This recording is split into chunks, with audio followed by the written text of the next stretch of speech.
Welcome to another episode of the Final Percent Podcast. I am in the car, and I'm even driving right now, and I'm filming, but I'm not going very far, so don't get mad. I'm being safe.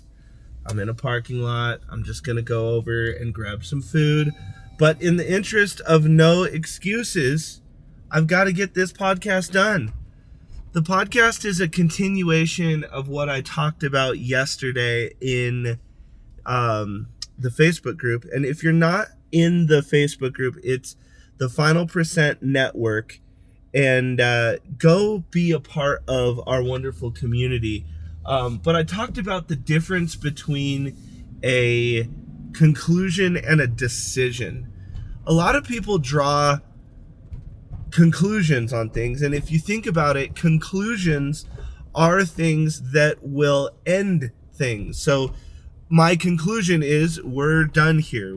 This is who you are. This is finite. This is the end. This is how it is. This is reality.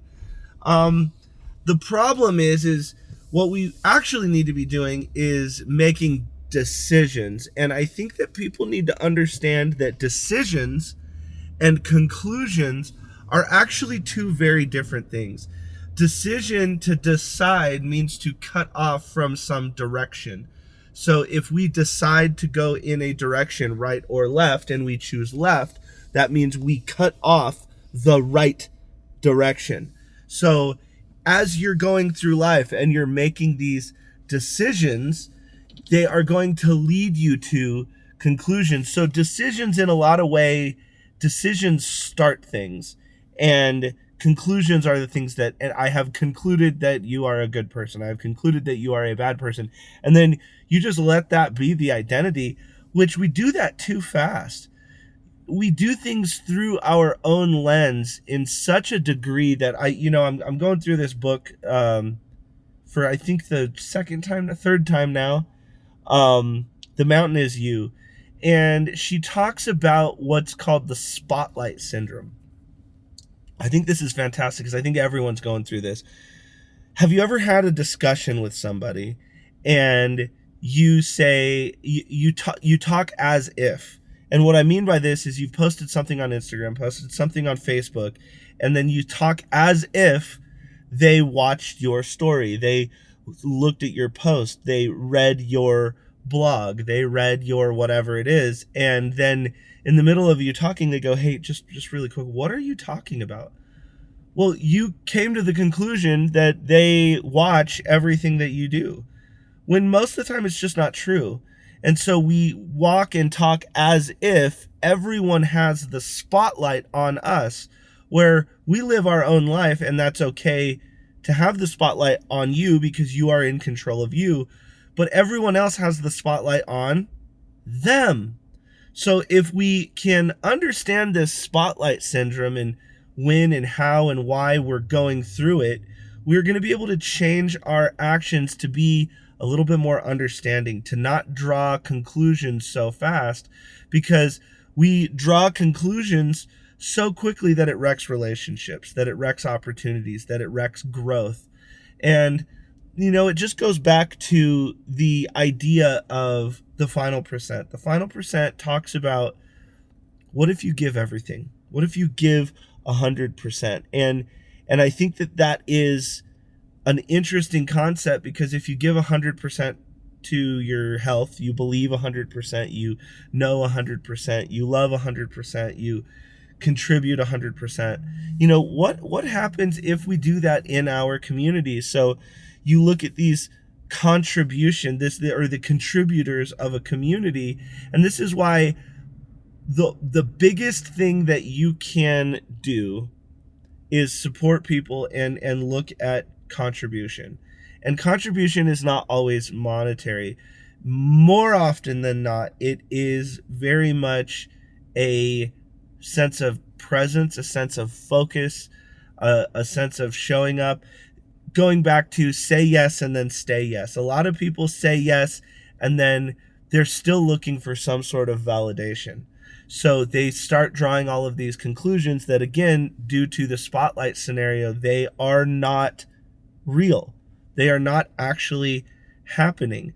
But if we start drawing conclusions that you need more data points. So one of the things, I used to draw conclusions all the time.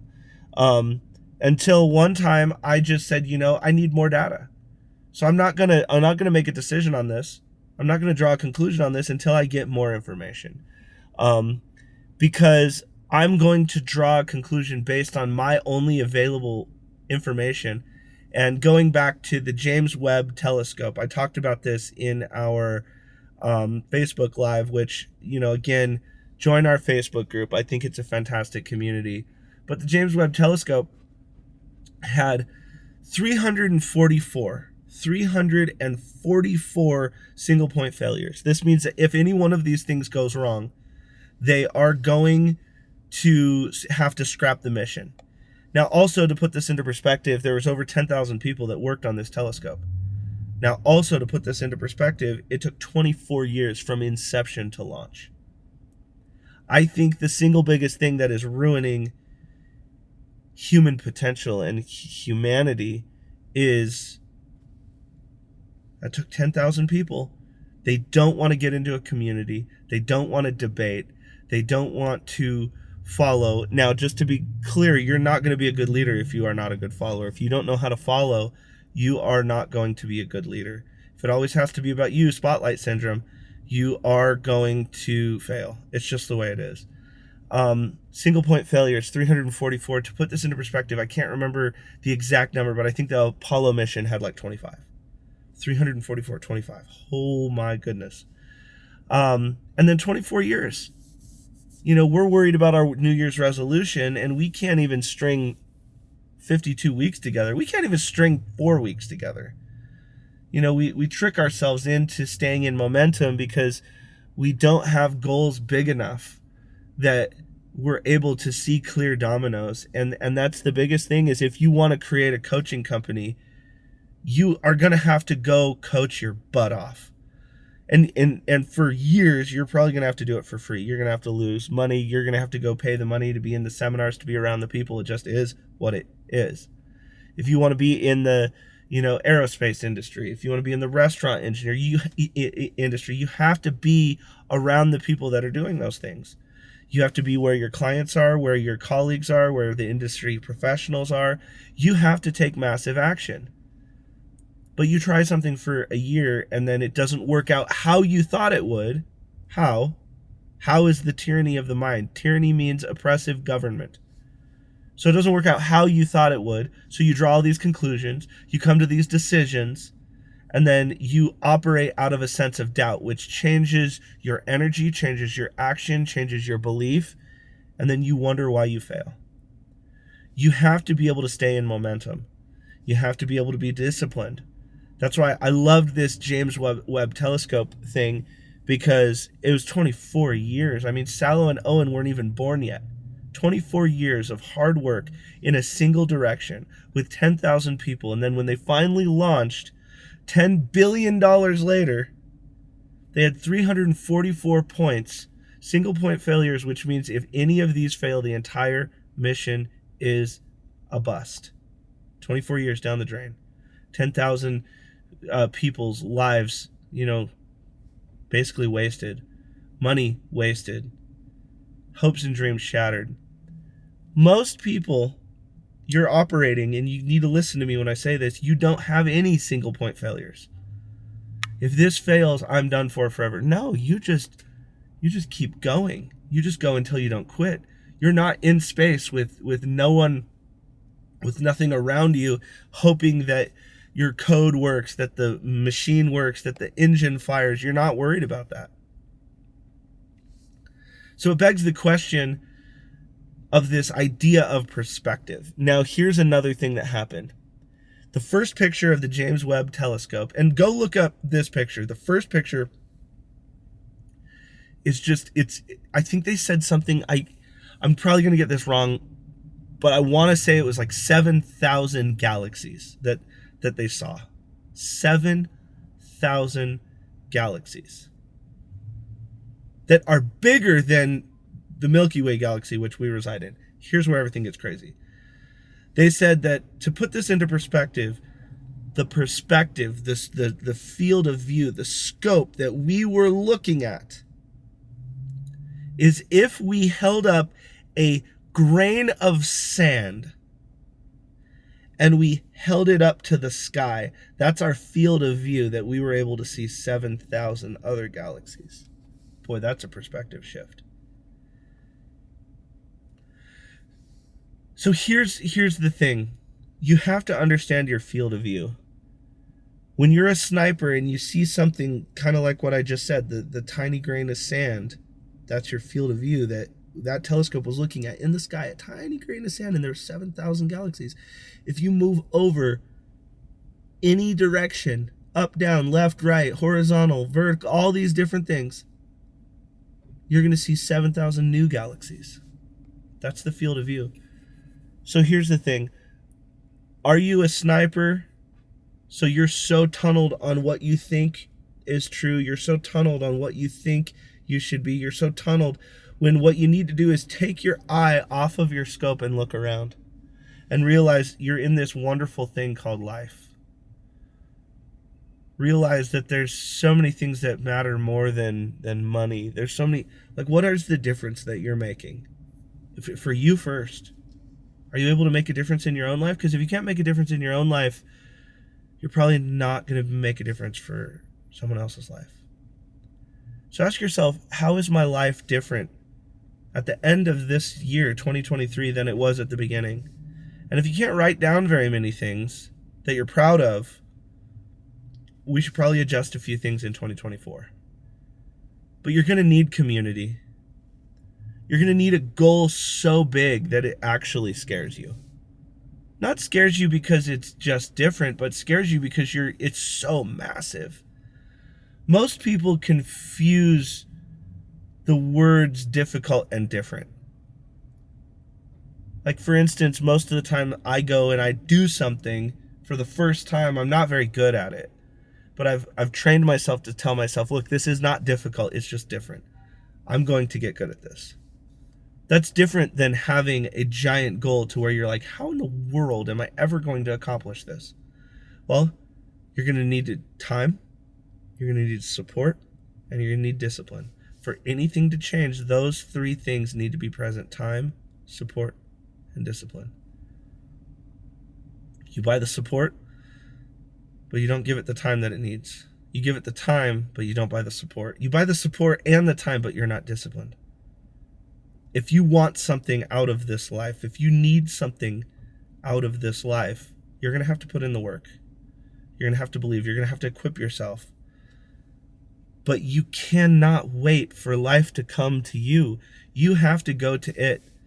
If you're constantly trying to take a permanent vacation, if you're not putting in the work, if you're not going where your industry professionals are, if you're not practicing your craft, if you're not getting on stage, if you're not doing the webinars, creating the courses, if you're not going and understanding the new laws surrounding, like, there's one of my friends, he just launched a big affiliate program, and he had no idea what the Federal Trade Commission was.